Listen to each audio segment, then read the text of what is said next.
पास प्रियंका पासवान जी भी हमारे साथ जुड़ी हुई है।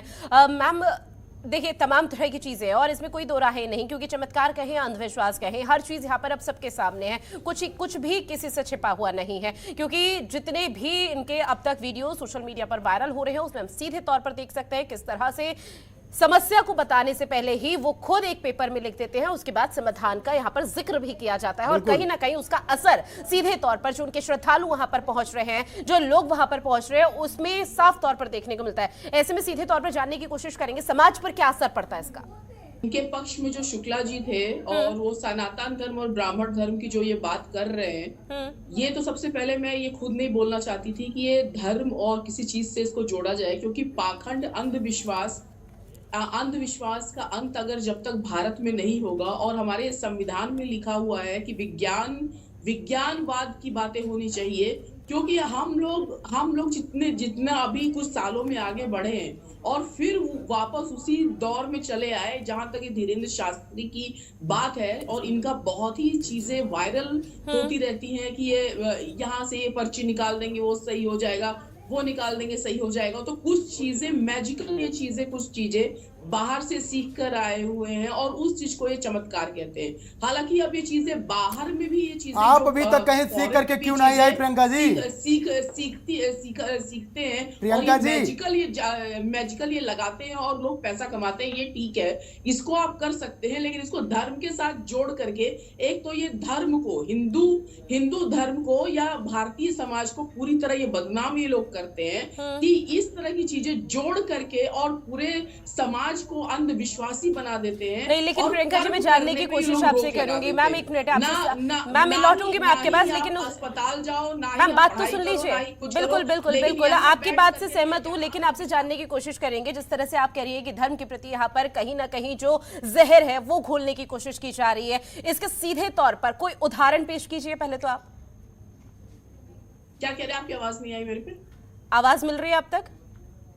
क्या बोली, फिर से एक बार बताइए। मैम सीधे तौर पर आपने जिस तरह से कहा कि बाहर से या जादुई की पढ़ाई सीख कर रहा है, जिसका असर यहाँ पर देखने को मिल रहा है, और देखिए सीधे तौर पर हम यहाँ पर देख भी रहे हैं किस तरह से अंधविश्वास लंबे समय से पनप रहा है। ऐसे में इसे अंधविश्वास जिस तरह से आप यहाँ पर साबित करने की कोशिश कर रहे हैं, इसका कोई सीधे तौर पर कोई एग्जाम्पल, कोई उदाहरण है आपके पास? आप बताएंगे किस देश में होता है, किस प्रदेश में होता है? आप फिर वो डिग्री क्यों नहीं ले लेती हो? अपने हाथ में कुछ चीजें लोग रखते हैं, आप लोग तो मुर्दे की पूजा करते हो, बना देते हैं, और ठंडी आग होती है, ये सब साइंटिफिक चीजें होती हैं। तो आप क्यों नहीं करती हो? आपके साथ अगर ऐसा है, विज्ञान की पढ़ाई आपने की है तो आप भी करो ना। के बारे में बता रहे हैं कि हम पिछले बार वहां मिले थे, फिर आप इस बार फिर से मिले, तो किसी के बारे में देखिए, ये सारी चीजें अगर लाइव प्रचार हो रहा है तो सीधी बात है ये अपना ये धंधा बढ़ा रहे हैं। लेकिन देखिए अंधविश्वास तो तब हुआ जब वो किसी का बुरा कर रहा है। ऐसे में यहाँ पर अभी भी कोई ऐसा श्रद्धालु या कोई ऐसा सामने नहीं आया जिसने सीधे तौर पर ये कहा हो कि इस तरह का जो भी उपाय बताया जा रहा है उससे हमारा बुरा हुआ है। ज्यादातर लोगों का जीवन सबरा है। यहाँ पर कैसे होगा जब प्रचार प्रसार के लिए किया जा रहा है, तो कोई बुरी चीजें कैसे बताई जाएंगी? आप हमारे पास आचाराम बापू भी थे। प्रियंका जी एक दिन आप भी चली जाइए वहाँ बागेश्वर धाम में, आप भी वहाँ की शक्तियों का एक दिन इनका भी देखिए ना। आप सबसे बड़ी बात है कि ये नागपुर में गए, नागपुर में वहाँ के लोग इतने ज्यादा सजग हैं कि विज्ञान की बातें करते हैं, और ये जो मैं सबसे बड़ा इनका आभार मानती हूँ श्याम मानव जी का, जो अंधश्रद्धा निर्मूलन समिति के संस्थापक और नागपुर की जादू टोना विरोधी नियम जागृति प्रचार प्रसार समिति के सह अध्यक्ष रहे हैं। ये चीजें देश के हर कोने में होने चाहिए। देखिए नागपुर में दोनों चीजें निकल के आती हैं। देखिए ये नागपुर में अगर आप देखेंगे तो सबसे ज्यादा अगर लोगों में अगर वैज्ञानिक विचारधारा है तो महाराष्ट्र और नागपुर में है, और वहां से निकलते हुए पूरे देश में प्रचार प्रसार होता है।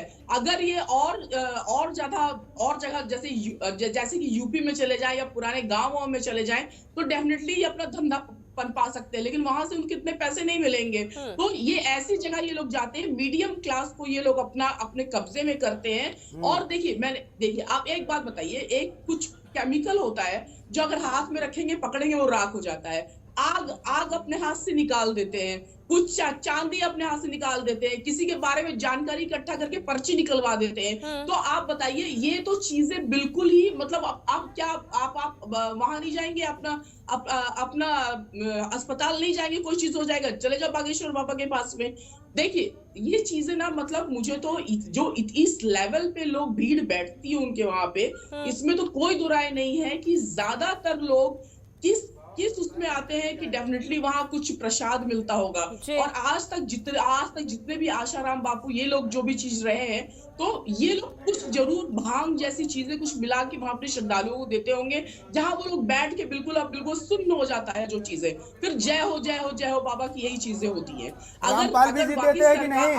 अगर वाकई सरकार इन सब चीजों अरे पे बहुत रोक नहीं लेक्चर दे रहे हो, एक लगाती मिनट है, सुनो अब तो, रोक रामपाल भी नहीं- देते हैं कि रोक नहीं नहीं देते लगाती हैं? है, तो राम रहीम भी देते हैं कि नहीं देते हैं? सबसे बड़ी बात ये जो बागेश्वर बाबा जरा है, उनके बारे में बोल हमारे दीजिए भारतीय कुछ। समाज में फेमिनिज्म भी क्रिएट करने की कोशिश करते रहते हैं कि अक्सर बोलते हैं SC ST शूद्रों को अपनी अपनी सारी संपत्ति हमें दान कर देनी चाहिए क्योंकि हम ब्राह्मण हैं।